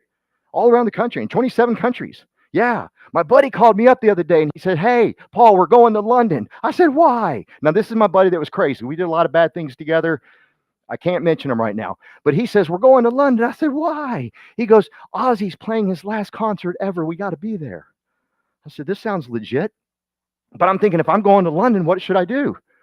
It's not till July, Gabe. I get to start building before I go there, right? I mean, if I'm going to go see Ozzy and do that, I need to be building my business, right? Okay. So we have the referral system. We have so much to offer when it comes to leads. Okay. We can keep you busy. Number 2, the second pillar. Are you good, Carolyn? Carolyn's filming for me right now. Is that okay if she walks around and would bother any of y'all? I'm guessing no one wants you to walk around. How do I erase? Oh, right here. Is this the erase? Okay. Nice. Look at this. We need one of these, Carolyn. I always say that. The second pillar. Okay. Now, he told me the first pillar. Second pillar, I'm getting excited. The second pillar, okay, tell me more. Tell me more. The second pillar is we have education and training. And I'm not kidding you. When they told me, I can't spell. When he said we had education and training, he told me the type of education training they had. I said, y'all have like world-class training. This isn't just normal education training. This is training on demand, right? You can sit on your phone and get any type of training you want. You want to learn how to KV Core? Did I say you want to learn how to KV Core? Is that a dance? Do you want to learn how to use KV Core? That's what I meant to say. Then get on and do the training that we offer you, because it's world-class training. It's on demand. One of my brand new agents on my team that came to me from the insurance world, she's like KV Core certified or something crazy like that. She got some type of designation. I don't know what it means, but she went through the training that's offered here. We have the best training in the world. No kidding. We have EXP University. You can go look up any topic you want to. Any topic you want to. We have this is exciting. Is any of my agents that are already with us, have y'all heard of FastCap? This is legit, guys. This FastCap is ridiculous. This is a machine all inside itself. And the guy that's running it right now, you want him as your coach. You want him as your teacher. So sign up. If you haven't done it, sign up. This dude is speaking my language. He's talking all the things that are going to make you successful in the field. I promise you. This dude is good. And Carolyn's actually going through KV Core or FastCap right now. But I was like, oh my gosh, because I know in order to build a business, Teresa, you have to have education and training going all the time. You can't train them all. If your ego's so big, like I'll hear people say to me all the time, like, well, I don't want to hire someone because I won't have time to train them. Whoa, bro, what do you think you're it? You ain't it. You can't be it, because you need someone to train for you. You have to have a system of people that are constantly training. And here's what I'm going to tell you. When you start bringing people into this business and you see yourself as a leader and you're all excited, I'm gonna knock y'all down a few notches. Is that okay? And you're all excited. I'm their leader. And you walk proud. Guess what? They typically go to somebody else and ask them for questions. Did y'all know that? Who has kids? A couple of us. Wait till yours get a little older. They like you teach them and you teach them and you teach them, and all of a sudden they will go ask Uncle Bill And you're like, I've been telling you, you can't say that. Just let them, just be glad they learned, right? Well, the same thing happens when you build a team. Your people, I'm sorry, aren't coming to you for everything. You think they are. You think you're it. I brought you into the business, therefore I will teach you everything there is to know about the world, right? No, you need training and education because chances are they ain't listening to you. And the closer you are to them, like if you're buddies with them or friends with them, or if you grew up with, or in my case, if you grew up with them, dear Lord, they don't listen to me. They saw how I grew up. Anybody want to give an amen to that? Like, yeah, I got some friends that ain't gonna listen to me. You don't have to worry about it. We got the best education and training in the world. Now, that's all in the cloud, on demand. Beautiful. Most amazing thing in the world. But we also have training like we had today. I mean, did TC teach us some stuff today? Give him a hand. No, seriously. I mean, really. Right, Nancy? I mean, he taught us some stuff today. So not only do we have the cloud, but Daniel has said, hey, listen, we got this big office. Let's use it. Let's train everybody. Let us come in here and train. And I look at this Wednesday as leadership training. To me, it's leadership training. I know for many of y'all, you saw TC sharing this, the mega open house, right? That's what a lot of people saw. What I saw was TC developing as a leader. Because that's what's happening. Because TC had to get up here and teach it. And he had to learn more and more and more about it. In fact, I will bet you, Gabe, he learned more about it when he was trying to put the program together to teach everybody than when he sat through the training. He paid for the training and he sat through the training. He flew there. It cost him money. He learned more today, Myra, because he had to get up here, learn about it, and then teach on it. This is about leadership development. If you wanted to develop as a leader, I beg you, I would love to have you teaching. I really, really would. Seriously, because I know what it's going to do for you. I know how it's going to help you. So that was the second pillar. Number 3 pillar. Carolyn, turn the camera off and turn it back on. Is it back on? Okay.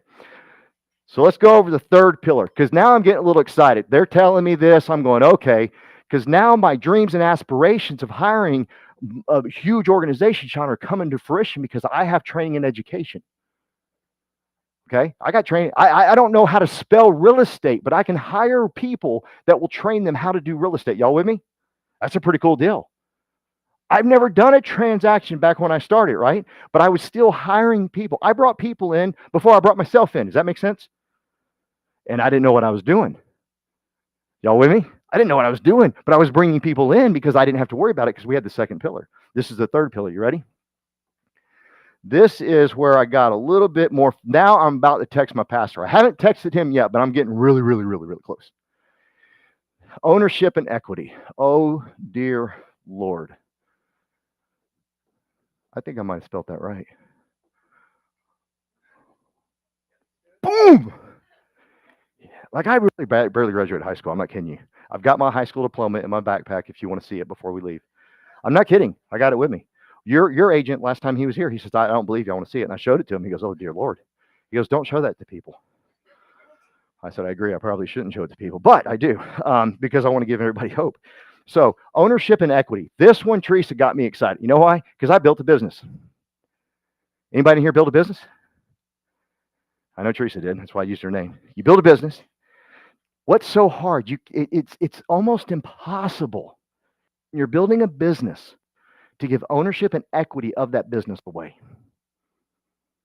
But you got warriors fighting for you. You got people that will walk over hot coals for you, walk over glass for you. They'll do anything for you.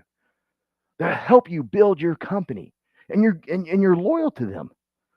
But they got no way of giving you ownership and equity, right? It's tough. You and I helped build that last organization that you and I are with. I should not just start having side conversations with Justin while I'm up here talking to y'all because I just lost my tongue completely. What I was trying to say eloquently was Justin and I worked for a company that we helped build from the ground floor. We didn't get no equity, right? No, did you? They liked you a little better than me. But and I don't blame them. I'm not picking on them. It's hard to give away ownership and equity. And my man Daniel Ng says, hey, we got ownership and equity.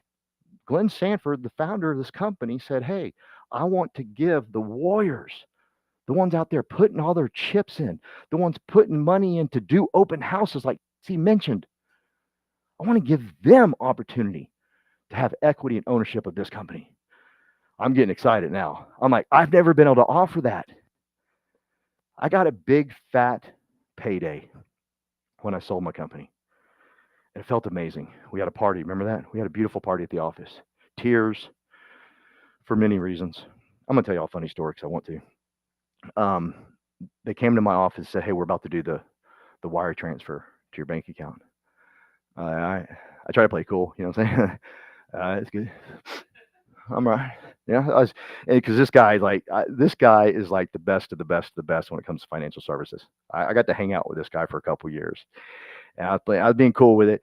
And he goes, but he left, and the wire transfer hadn't happened yet. He goes, don't worry, it'll happen any moment. I was like, all right, cool.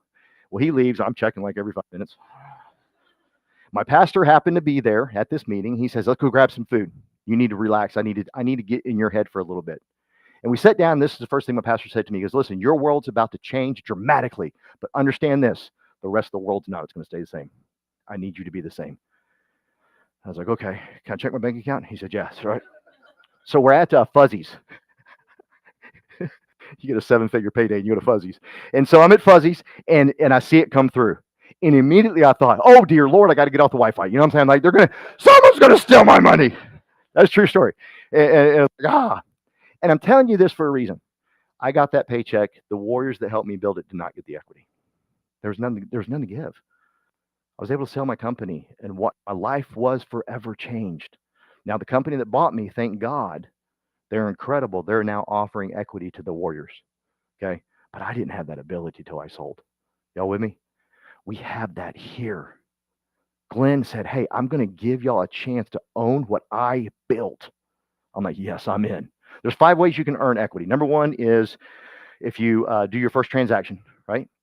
Number 2 is if you cap out. Okay. How many sales does it take you to cap out? 6 or 7? 6. See, I told you not to give the number. You gave the number. He gave the same number you gave. I didn't want you to get that. Been on the mark? 6 or 7. I've heard 5. Some areas I've heard 4. Okay. Not real hard to cap out, right? It's not real hard to cap out. But Gabe, what about you? Around 5? Okay, so Gabe's around 5. So you cap out and then they give you more stock. Not bad, right? Let's say you invite your friend Myra in. Let's say Myra's my friend. You're Judy invited you, right? Yes, so Judy invited Myra, but let's say I invited you for this sake. I invite Myra. Myra goes out and does her first transaction. They give me ownership in the company. How cool is that? And Benet, they give her ownership in the company. Okay, that's the 3rd way. The 4th way is you become an icon producer. My icon producers in here, can y'all raise your hands?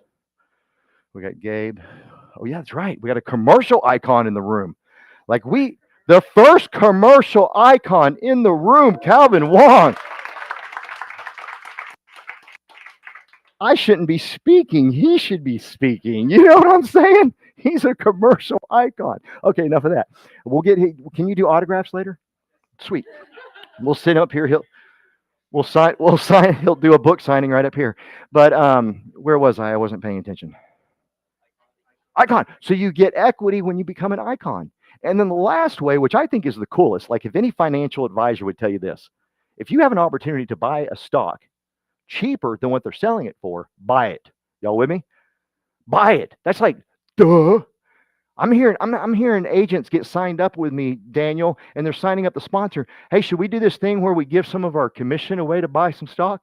I'm like, what is wrong with some of you educated people? I'm stupid, and I got that one. You buy it at a discount day 1, and it is what's it called when you can get it immediately? You're vested immediately. Like how, Nancy? What are you thinking about? And I'll be talking to them like, how many degrees you got? And they got 5. That's the problem. They made you stupid up in there. You just quit overthinking this thing. Instead, I'm sorry if anybody's got 5 degrees. I didn't mean to offend nobody. I try to pick a really high number. So even 2. But anyhow, so I shouldn't have said that. I got to tell you another funny story. My daughter and I, about 3 years ago, were in Austin, Texas, and there was this guy in the front row, and he was having a tough time speaking. And I finally looked at him, just kidding, Scrib.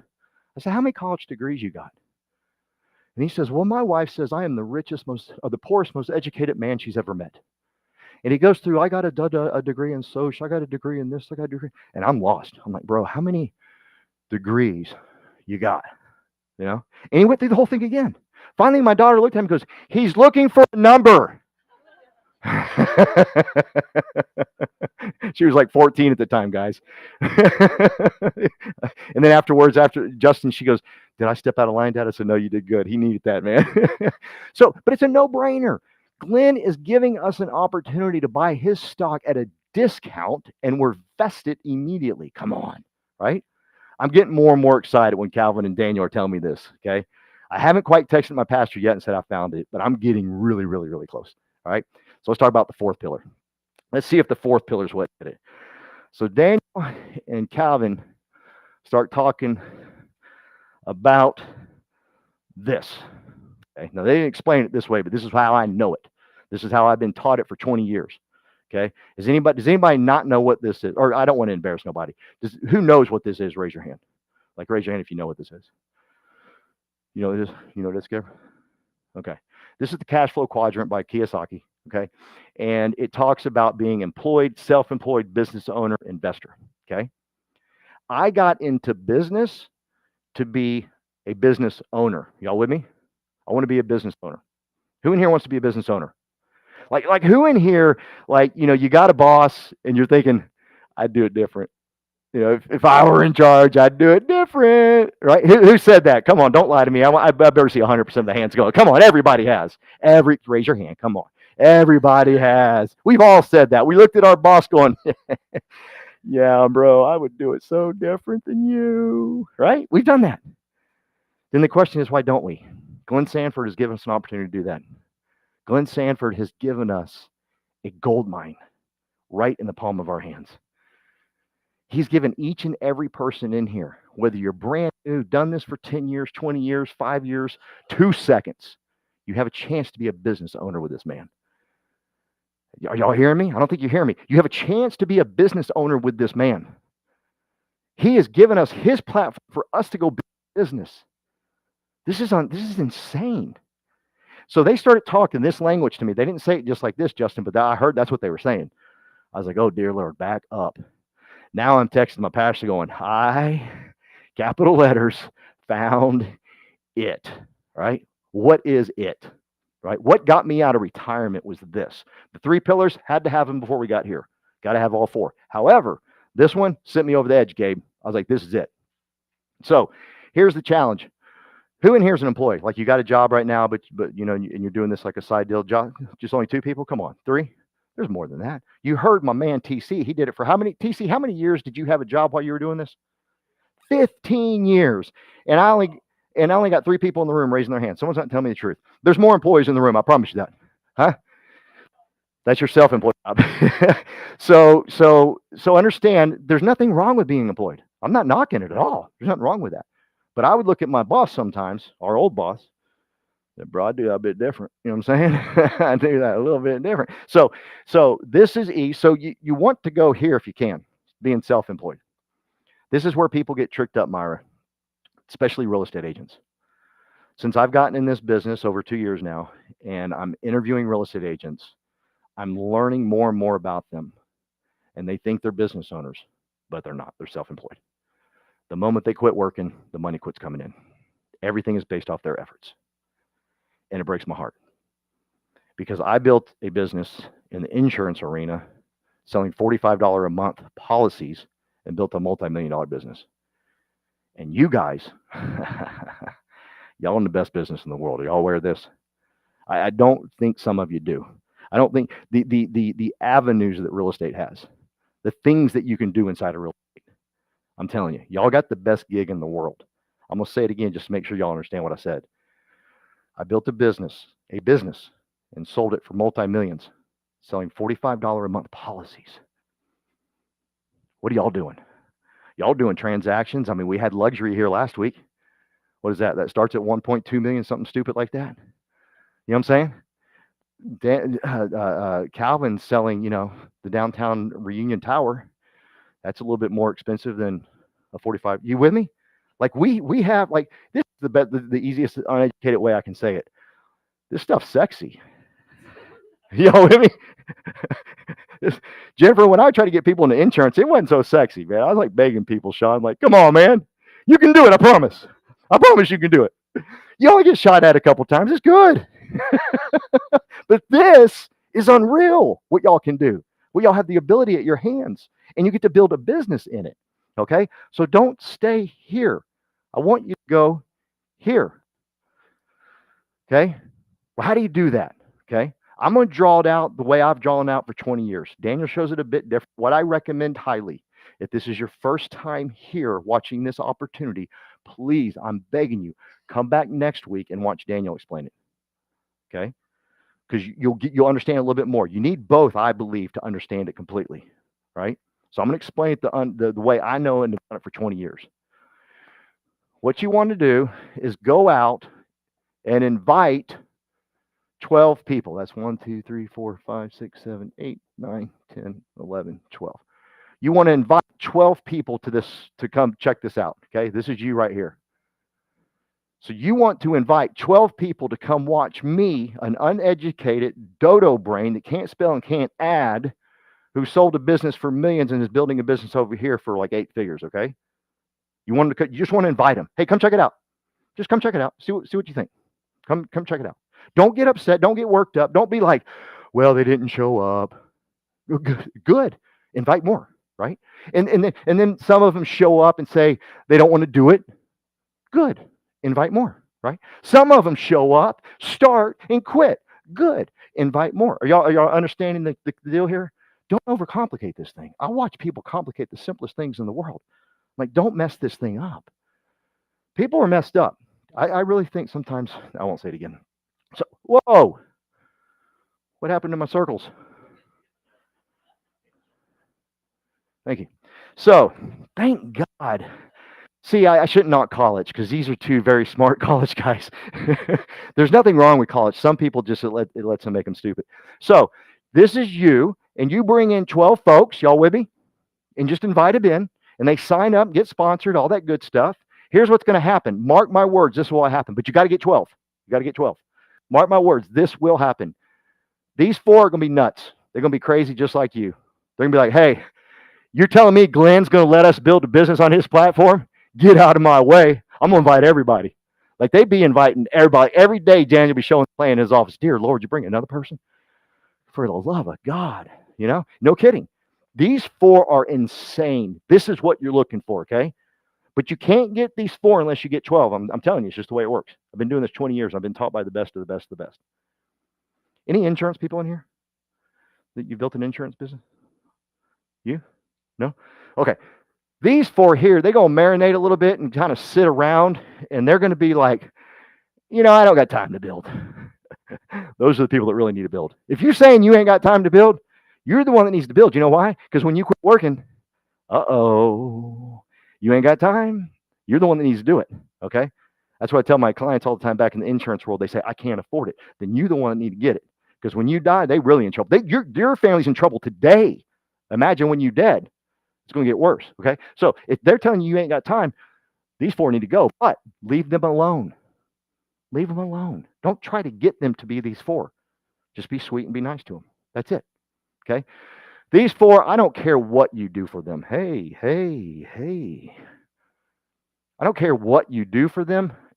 You can tie their shoes. You can feed them. You can give them lunch money. They're still going to complain. They're going to be angry about something.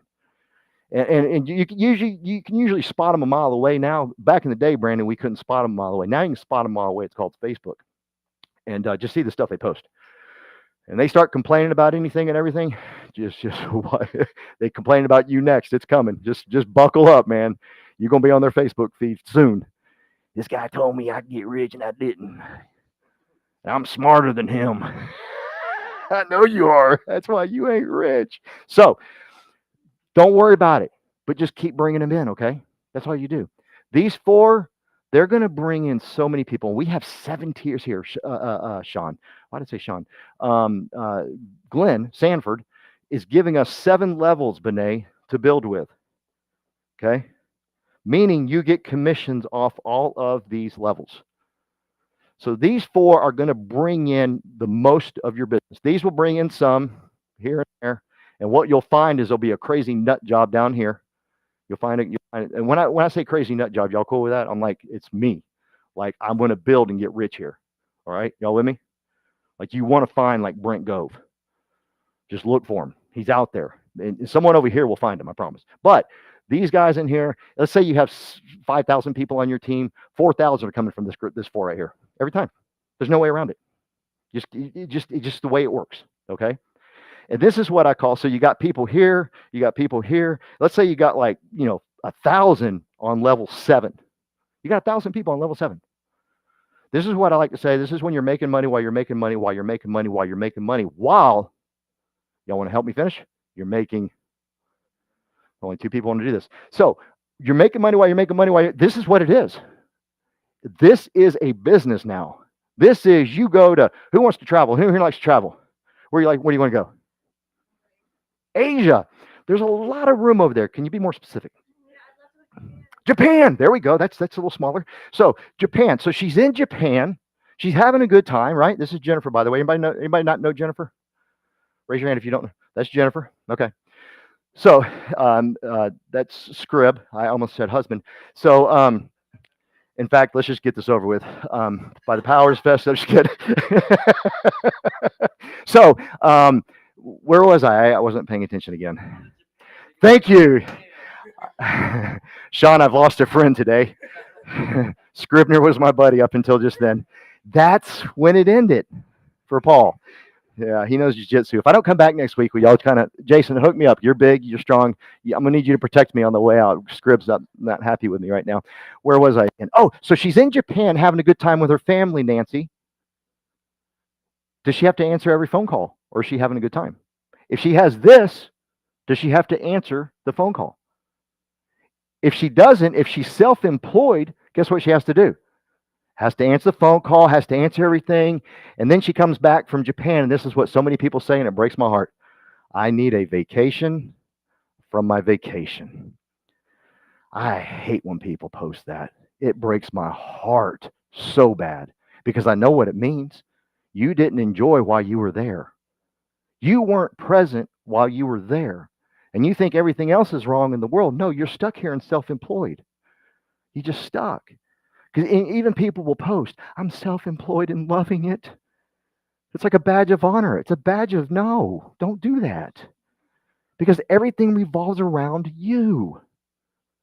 This is what I tell people. When self ain't working, self is unemployed. And now at this point, being employed is better than self-employed. Because if you're employed, where is it? If you're employed, you get benefits and stuff, right? If you quit working here, you ain't getting nothing. Nobody paying you anything. But if you're over here, now let's turn down to a negative real quick, if that's okay, because it's reality. This is life, and I'm not going to use anybody in here like I used for the last scenario. But you get cancer, you get heart disease, you can't work. What are you going to do? See, if you're here, you're looking at your wife or your husband and saying, "We're in trouble. Not only do I have to fight for my life, but we're about to lose everything." Good God Almighty. Why would you do that when Glenn Sanford says, here, build a business on my platform. Just invite people. Quit trying to make them warriors. Quit trying to make them superstars. Just keep inviting enough warriors, enough TCs will come up. You'll find you a Scribner. Sound better? You find you a Scribner. I'll say it one more time just to make sure he don't beat me up on the way out. You will find a Scribner that will come into your life that will forever change everything. I'm not kidding you. It's happened to me many times. Carolyn's been with me when we've hired someone, and I looked at her and go, buckle up, everybody around us. It's about to get crazy. And they bring in like 500 people. Yeah, right? Okay. So, self-employed, and I need to get to the money real quick. Sorry. Oh, dear Lord. Why do I keep doing? Oh, there we go. In fact, let's do this number right here. I've really butchered this. Read Richard Kiyosaki. Is it Robert or Richard? Robert Kiyosaki's book, Rich Man, Poor Dad. Rich Dad, Poor Dad. Did I say Rich Man, Poor Dad? I promise y'all, if I can do this, y'all can do this. I'm serious. This is normal, right? Carolyn drives me, and every time she drives me, she says, "Why are you driving us?" I don't know. I kill us almost every time. But it's cool because I almost kill us, Gabe, and then I get rewarded for saving our lives. but I'm the one that almost started the wreck. Anyhow, so read Kiyosaki's book. Whoa. Employee, self-employed, business owner, investor. Because this is where you want to go. This is where you want to be. You want to be a business owner. Okay. We're not even going to focus on investor. I'll tell you who's an investor in this room. That's Daniel Ng. Him and his family, they're investors. That's a whole different category. I'm not even going to get into that right now. Okay. But I want you to go from here to here, and all you have to do is invite people. Now, check this out. Why did it get thinner?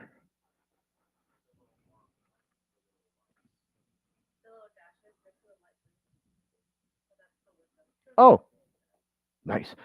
So the question is, Myra, are you asking yourself, well, what do I make off of the, or you're not asking that question, but are some of you like, well, how do you make money when you bring people in, right? That's a legit question. How do you make money when you bring people in? Is anybody thinking about that? Right. Okay, good. A couple of people. Thank you. So let me break it down for you in the most simplistic way possible. This group right here, right? You're making about $400, maybe $450 every time they do a transaction. Now, there's a breakdown in actual percentage and actual number because we are traded on the NASDAQ, so Glenn has to show these numbers.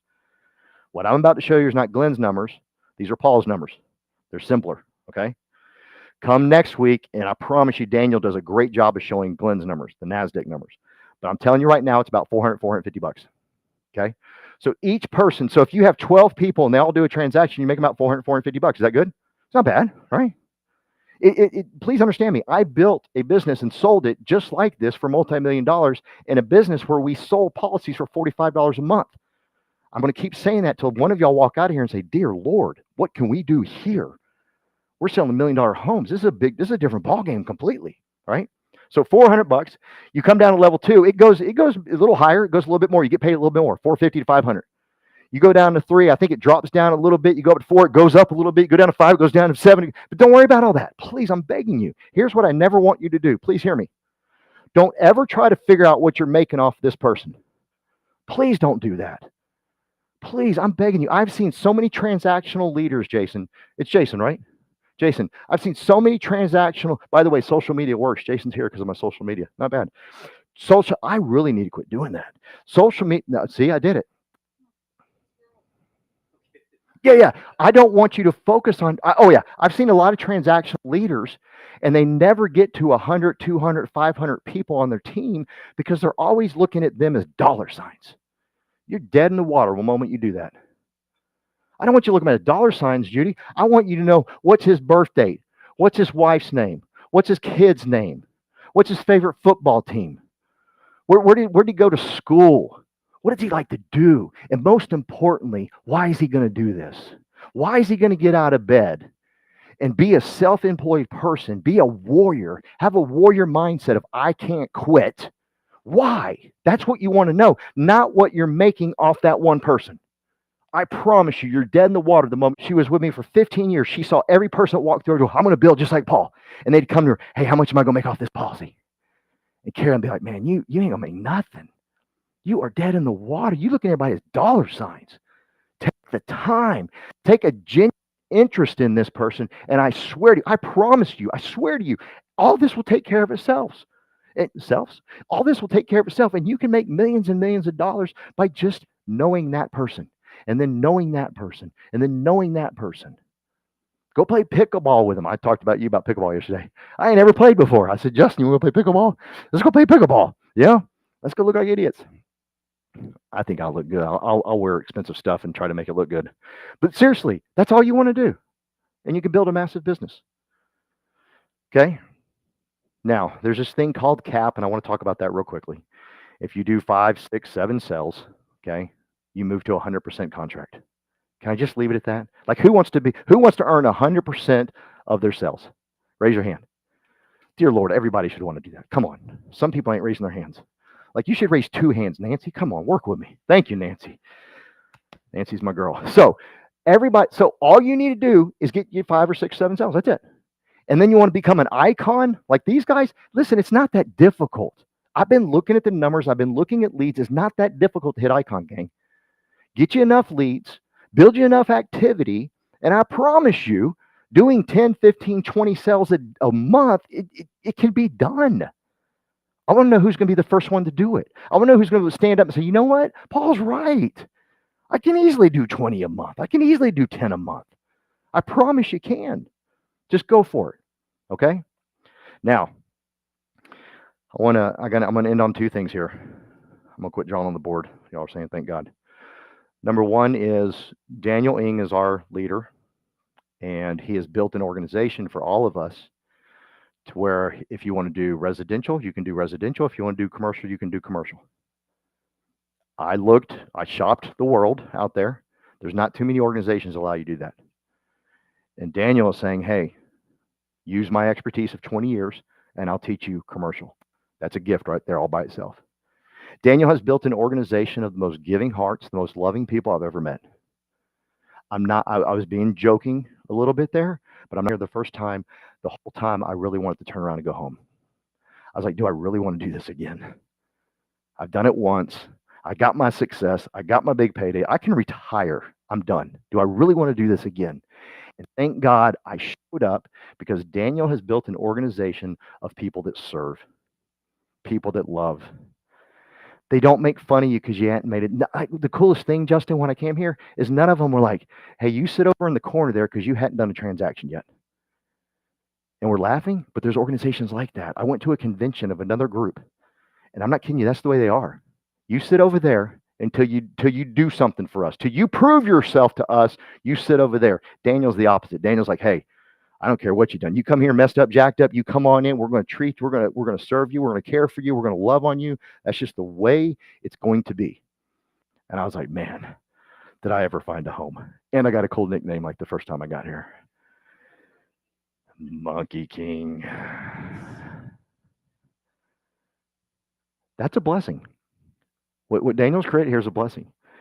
And it's amazing that I was able to come here with no experience whatsoever, and everybody had open arms and said, hey, what can we do for you? How can we help you? And all these guys, all these icons answered their telephones.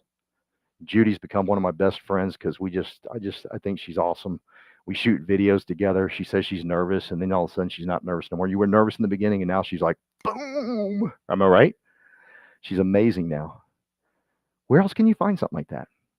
So as I'm saying this and y'all are hearing me, you need to be saying to yourself, why am I not inviting more to Daniel's culture? Daniel's already built it. Daniel has set the standard of who we are and how we behave and how we act. He set the standard. Now all we got to do is invite people. And if they don't fit into that culture, they're going to leave. They'll weed themselves out. Don't worry. Well, I got a guy, he's kind of a jerk. Bring him in. He might not be a jerk no more. But if he is going to continue to be a jerk, he will weed himself out. I swear to you. He won't be able to handle the niceness. Is that a word? Niceness? Nicicity? Nicicity? Now I'm thinking of a group when I said nicicity, toxicity.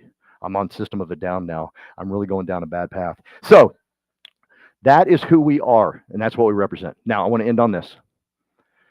I'm interviewing a lot of real estate agents. I'm talking to a lot of real estate agents, and here's what I know, is people have quit dreaming. They just quit dreaming. They think where they are is where they need to be, and if they just get a little better, everything's going to be. No, I want you to dream big. God, please dream big. God didn't make no garbage. God made us all to be great. He wants all of us to have abundance. I promise you he does. So go out and get it. But you got to dream big. You can't be dreaming this little bitty box. The first time I met Scrib, we went to breakfast, and he goes, I want to go to Vietnam. I said, why? He goes, I just want to go. I said, that's what I'm talking about right there. Well, I want to go because I have a 5-point presentation plan I want to show you. What? No, you just want to go because you're dreaming. Why not? What is it that you want? Why are you going to do this? Why are you not going to quit? That's the most important question. Why? What is the point to where you're going to say, I ain't quitting. I got to figure this thing out. If Judy can do it, if TC can do it, right? I can do it too. If that idiot Paul Roberts can do it, I can do it. The dude can't spell. He can't concentrate. Look at me. I promise you. But you got to dream big. I need you reading great books. Please. I urge you to read great books. And I know people aren't dreaming. You know why? And I'm not knocking training. I'm not knocking education. But what I notice about real estate agents, they get more fired up about education and training over dreaming and why. I don't care how much education training you got. If you ain't got a why inside of you, a dream inside of you, it ain't going to do nothing for you. Well, I've got 20 years experience. I don't care how much experience you got. That means nothing if you don't have something deep inside of you. I've met doctors that have tons of experience, and I wouldn't send my dog to them. You hear me? They got tons of experience, but I wouldn't send my dog to them because they got no bedside manner. They're horrible. What matters is what's inside of you. Why are you doing this? Your customer, you don't even have to tell your customer why you're doing it. They will feel it. And I promise you, you'll be able to take advantage of what Glenn Sanford has built for us. It is no joke. It is no accident as to why you're here right now and having the opportunity to build of what Glenn has built for us. I believe with everything in my heart, Gabe, in 2009, Glenn Sanford was building this thing. And he says, hey, it's going to be this dodo brain, Paul Roberts, that comes along in 2023. He's going to think about retiring, but I'm going to pull him out of retirement because I'm going to build the best platform in the world for fools just like him. For fools that have dreams and want to do great things in life. You with me? You got to dream.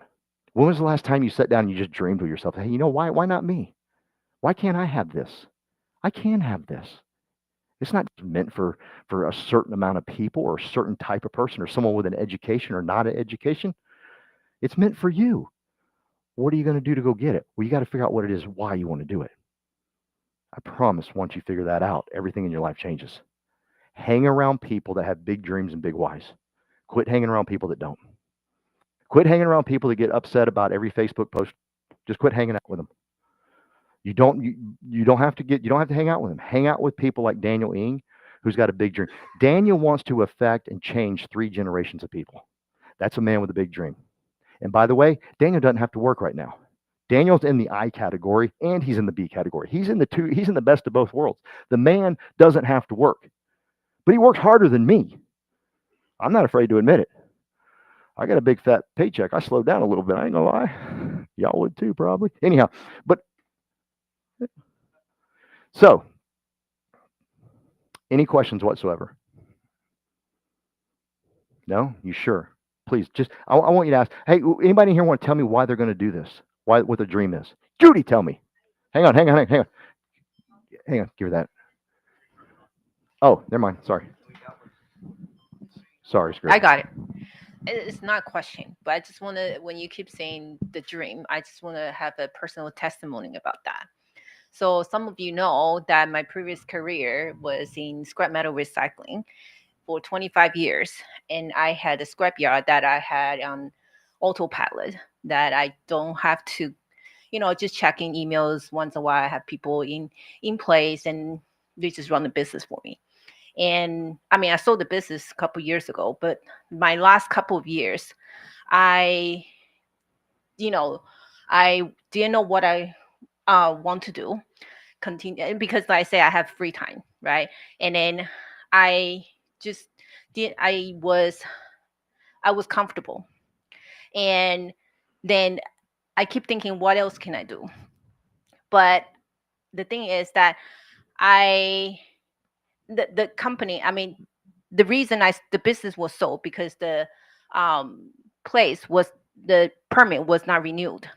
And so I just didn't feel like that I have the drive. I didn't have the things to do, anything else. Every day I just check a few emails. And one day I went to a church retreat that had a speaker. I think most of you probably know too. She was on Tony Robbins' last summit. She was the owner of L'Oreal. She sold the business, but when she started the business, she started at her home and trying different product, different tasting, and then she couldn't get money from people, and then she got turned down everywhere and bankrupt and things like that. But because she had a dream that kept her going, and that when I heard that, I was at the lowest point that I couldn't get my license renewed. And 25 years of my career, what I established and what I know, that's part of me, and that was gone. And I realized because I was so comfortable that I didn't have the dream. And once I realized that energized me. Okay, what else? I did scrap metal for 25 years, but that cannot be me. I am not scrap metal. I have to then start discovering what is my dream. And I think that's then find the purpose of my life instead of just my work. Yeah. So Give her a hand. Give her a hand. That's good.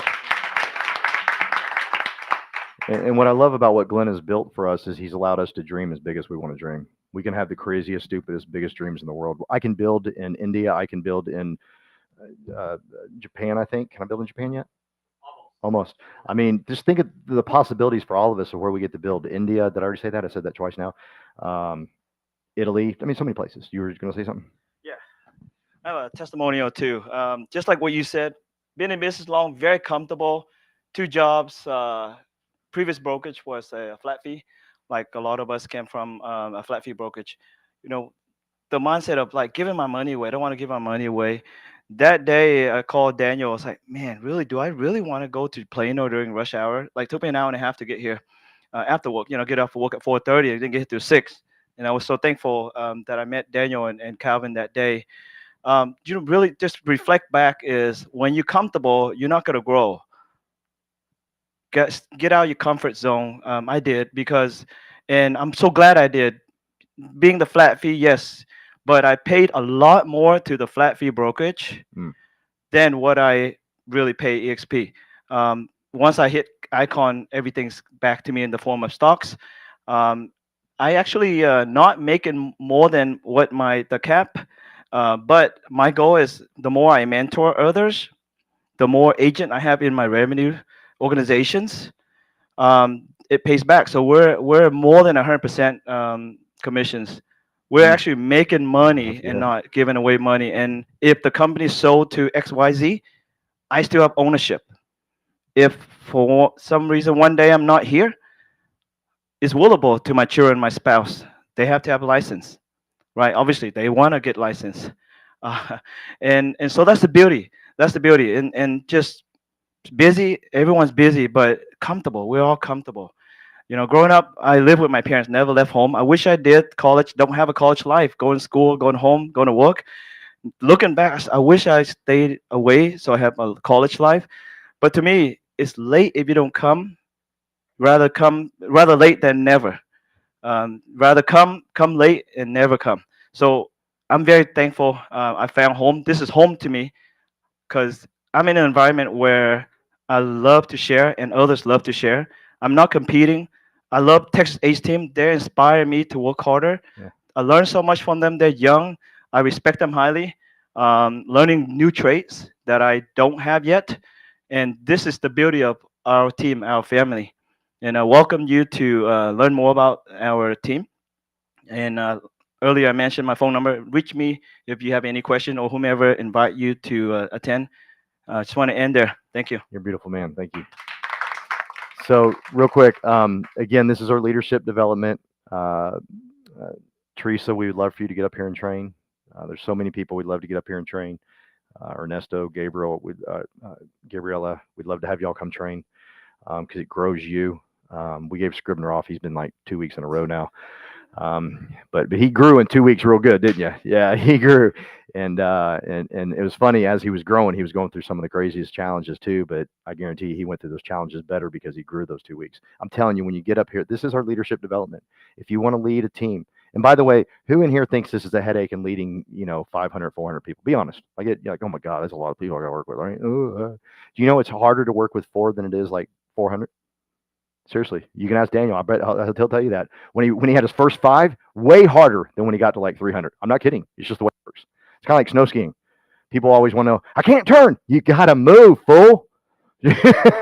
You can't sit there and turn, but they're afraid to go, therefore they can't turn. But it's really easy to turn once you start moving. Same thing here. You just bring in more people. So this is our leadership development. I encourage you, please go to Daniel and say, hey, I want to teach. I'm scared to death. We want you to be scared. Like, be real. Like, I'm scared, but I want to do this because that's how you'll grow. And by you growing, we're all growing, every one of us. Because no kidding, man, when I was listening to him speak right there, Daniel, I was like, why don't I have 15 people here hearing this? Damn it. That was my exact thought. I need 15 people hearing exactly what that man just said. Instead, I only got 4 or 5 here. That's not good. I need 15 to hear what he just said. Y'all with me? Nancy, you ready to train? Myra? Like, hey, no, I didn't. I'm a guest. Shut up. You want to train next week, Myron? Yeah. I like you.